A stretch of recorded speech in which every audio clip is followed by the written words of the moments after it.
महाभारत काल में युद्ध कला में सिर्फ मल्ल युद्ध ही नहीं होता था, बल्कि सभी तरह के शस्त्रों को चलाना भी सिखाया जाता था। इसमें खास रूप से तीरंदाजी पर जोर दिया जाता था।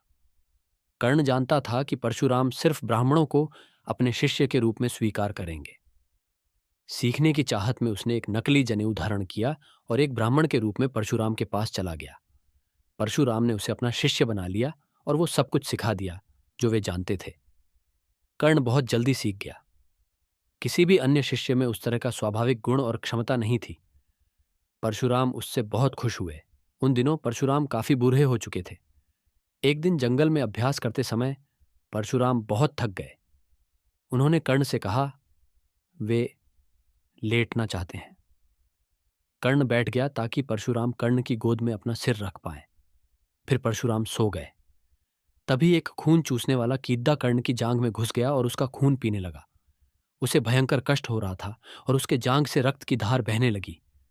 वह अपने गुरु की नींद को तोड़े बिना उस कीड़े को हटा नहीं सकता था, लेकिन अपने गुरु की नींद को तोड़ना नहीं चाहता था। धीरे धीरे रक्त की धार परशुराम के शरीर तक पहुंची और इससे उनकी नींद खुल गई। परशुराम ने आंखें खोलकर देखा कि आसपास बहुत खून था। परशुराम बोले, ये किसका खून है? कर्ण ने बताया, ये मेरा खून है। फिर परशुराम ने कर्ण की जांघ पर खुला घाव देखा।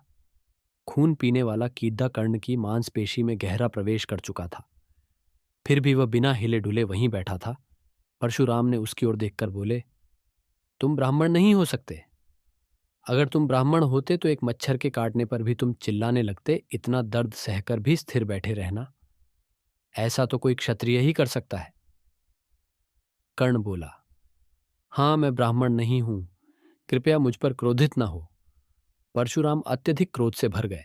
वे बोले, तुमको क्या लगता है तुम एक झूठा जनेऊ पहनकर यहां आ सकते हो और मुझे धोखा देकर सारी विद्या सीख सकते हो? मैं तुम्हें श्राप देता हूं। कर्ण बोला, हाँ, मैं एक ब्राह्मण नहीं हूं, पर मैं क्षत्रिय भी नहीं हूं। मैं सूत पुत्र हूं, मैंने बस आधा झूठ बोला था। परशुराम ने उसकी बात नहीं सुनी। उस स्थिति को देखते ही वे सत्य जान गए कि कर्ण एक क्षत्रिय है। वे बोले, तुमने मुझे धोखा दिया है। जो कुछ मैंने सिखाया है तुम उसका आनंद ले सकते हो, पर जब तुम्हें इसकी सचमुच जरूरत होगी तब तुम सभी मंत्र भूल जाओगे जिनकी तुम्हें जरूरत होगी, और वही तुम्हारा अंत होगा। कर्ण उनके पैरों में गिरकर दया की भीख मांगने लगा। वह बोला, कृपया ऐसा मत कीजिए। मैं आपको धोखा देने की नीयत से नहीं आया था। बस मैं सीखने के लिए बेचैन था और कोई भी सिखाने के लिए तैयार नहीं था। सिर्फ आप ही अकेले ऐसे इंसान हैं जो किसी ऐसे को सिखाने के लिए तैयार हों जो कि क्षत्रिय न हो। परशुराम का गुस्सा ठंडा हो गया। वे बोले, लेकिन फिर भी तुमने झूठ बोला। तुम्हें अपनी स्थिति मुझे बतानी चाहिए थी।